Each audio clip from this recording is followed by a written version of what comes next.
Bienvenue dans le troisième épisode de l'histoire de la Palestine.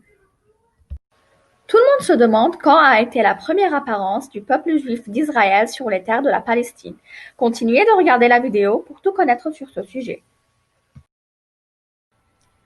Tout commence avec la migration du prophète Ibrahim de l'Irak jusqu'en Palestine. Il vivait en Babylone et son peuple déifiait les idoles et les planètes.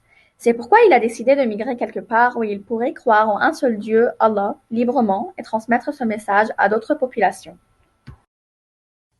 Donc Dieu l'a ordonné de partir en Palestine en disant que c'est une terre bénie.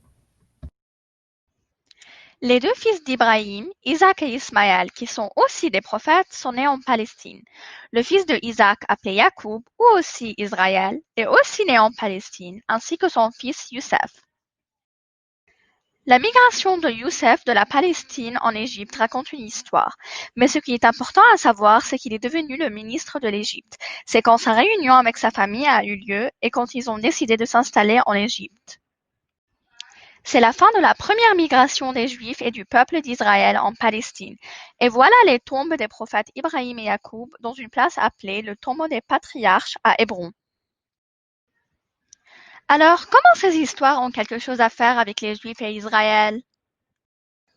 En effet, le prophète Isaac, son fils Yacoub, son petit-fils Youssef et tous leurs descendants qui sont des prophètes ont été envoyés pour introduire le judaïsme au peuple d'Israël, alors que les descendants d'Ismaël, qui sont des prophètes, ont été envoyés pour le peuple arabe.